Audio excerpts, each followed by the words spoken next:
కర్ణాటకలోని కాంగ్రెస్ ఎమ్మెల్యేకు జీవిత ఖైదు విధించింది కోర్టు. 2016 జూన్ 15న జరిగినటువంటి బీజేపీ పంచాయతీ సభ్యుడి హత్య కేసులో కూడా కోర్టు వీరందరికీ కూడా ఎవరైతే నిందితులు దీంట్లో ఉన్నారో వారందరికీ కూడా జీవిత ఖైదు విధించింది. అయితే ఇప్పటి వరకు కూడా ఈ కేసు సిబిఐ విచారణలో ఉంది. దాదాపుగా 10,000 పేజీల ఛార్జ్ షీటును నమోదు చేసింది.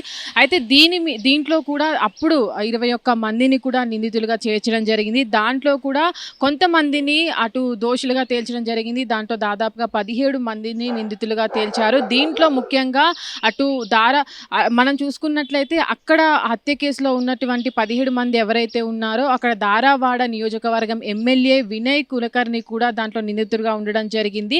అయితే దీనికి సంబంధించి కూడా గతంలో ఏదైతే 2016 జూన్ 15 జరిగినటువంటి హత్య కేసులో కూడా బీజేపీ పంచాయతీ సభ్యుడిగా ఉన్నటువంటి యోగేష్ గౌడ కూడా మరణించడం జరిగింది. దాని తర్వాత కూడా దీన్ని సిబిఐ కేసు నమోదు చేయడం జరిగింది. అయితే దీంట్లో అప్పుడు 21 మందిని అంటే దాదాపుగా ఛార్జ్షీట్లో 21 మంది నిందితులను పేర్లను చేర్చడం జరిగింది. దాని తర్వాత దాంట్లో 17 మందిని కోర్టు దోషులుగా అటు నిందితులుగా చేర్చడం జరిగింది. దీంట్లో కూడా అటు ఇద్దరు చూసుకున్నట్లయితే అక్కడ సిఐగా పనిచేస్తున్నటువంటి వారు అక్కడ ఎమ్మెల్యేగా ఉన్నటువంటి ఇద్దరికి కూడా జీవిత ఖైదు విధించడం జరిగింది ఈ 17 మందిలో. అయితే ప్రస్తుతానికి కూడా అటు కాంగ్రెస్ ఎమ్మెల్యేగా ఉన్నటువంటి వినయ్ కులకర్ణి కూడా జీవిత ఖైదు విధించింది. ఎమ్మెల్యేగా ఉన్నప్పుడు కూడా 2 సంవత్సరాలు ఒకవేళ 2 సంవత్సరాల కన్నా జైలు శిక్ష విధించినట్లయితే ఎమ్మెల్యే పదవి పోయే అవకాశం ఉంటుంది. కాబట్టి ఇప్పుడు కూడా అటు ఏదైతే కులకర్ణి అటు వినయ్ కులకర్ణికి సంబంధించిన ఎమ్మెల్యే పదవి కూడా పోయే అవకాశం ఉంది. అయితే ప్రస్తుతానికి కూడా 2016లో జరిగినటువంటి ఈ హత్య కేసులో కూడా సుదీర్ఘంగా అంటే ఇన్ని సంవత్సరాల పాటు కూడా విచారణ జరిపిన కోర్టు కూడా సిబిఐ ఏదైతే అటు 10,000 పేజీల ఛార్జ్షీట్ని కోర్టుకు సబ్మిట్ చేసిందో దాంట్లో కూడా విచారణల తర్వాత కూడా ఇంతమందికి అంటే దాదాపుగా 17 మందికి జీవిత ఖైదు విధించింది. దాంట్లో కాంగ్రెస్ ఎమ్మెల్యే ఉండడము, అందులోని సిఐ కూడా నిందితుడిగా ఉండడము, వీళ్ళందరికీ కూడా జీవిత ఖైదు విధించడం అనేది ఒక చర్చగా మారుతుందని చెప్పొచ్చు. అయితే ఇప్పుడు కూడా ప్రస్తుతానికి అటు ఎమ్మెల్యేగా ఉన్నటువంటి కాంగ్రెస్ అంటే కర్ణాటకలో మనం చూసుకున్నట్లయితే అటు కాంగ్రెస్ ఎమ్మెల్యేగా ఉన్నటువంటి వినయ్ కులకర్ణి కూడా జీవిత ఖైదు విధించడము అది 2 సంవత్సరాలు దాటింది. కాబట్టి ఎమ్మెల్యే పదవి పోయే అవకాశం ఉంది.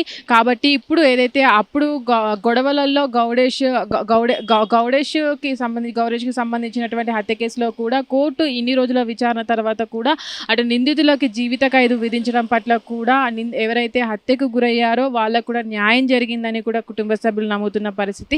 అయితే ప్రస్తుతానికి కూడా దీని తర్వాత అంటే 2016లో జరిగినటువంటి హత్య కేసులో కూడా ఇన్ని సంవత్సరాల తర్వాత అంటే ఇంతమంది దీంట్లో ఇన్వాల్వ్ అయ్యి ఉండడము, అటు దారాపూర్కు సంబంధించి కూడా నియోజకవర్గ ఎమ్మెల్యే ఉండడం, అక్కడ పనిచేస్తున్నటువంటి సిఐ కూడా దీంట్లో నిందితుడుగా ఉండడం, వీరందరికీ కూడా జీవిత ఖైదు విధించడం కోర్టు అనేది చాలా మంది కూడా హర్షం వ్యక్తం చేస్తున్న పరిస్థితి. హిట్ టీవీ యాప్ ఇందులో short news, live news, entertainment shows, movies, digital magazines తో పాటు మీ జిల్లా వార్తలను కూడా ఫ్రీగా చూడొచ్చు. ఇంకెందుకు ఆలస్యం, వెంటనే హిట్ టీవీ యాప్ ని డౌన్లోడ్ చేసుకుని ఫ్రీగా ఎంటర్టైన్మెంట్ పొందండి. Hit TV app. Hit TV app. Please download hit TV app. Hit TV app ని ఫ్రీగా డౌన్లోడ్ చేసుకుని ఎంజాయ్ చేయండి. మీకు నచ్చిన ఎంటర్టైన్మెంట్ కోసం హిట్ టీవీ యాప్ ని ఫ్రీగా డౌన్లోడ్ చేసుకుని ఎంజాయ్ చేయండి. హిట్ టీవీ యాప్ ని డౌన్లోడ్ చేసుకుని ఆస్వాదించండి, ఆశీర్వదించండి. ఇంతమంది సెలబ్రిటీలు హిట్ టీవీ యాప్ ని డౌన్లోడ్ చేసుకోండి అని చెప్తున్నారంటే ఎంత మంచి యాప్ ఆలోచించండి. అమెరికాలో చదవాలనుకునే వాళ్ళకి విశ్వసనీయమైన పేరు మన శౌర్య consultancy. UKలో 1 year masters, 2 years work permit up to 5 years visa. Contact Saurya Consultancy. Contact 89851 89851.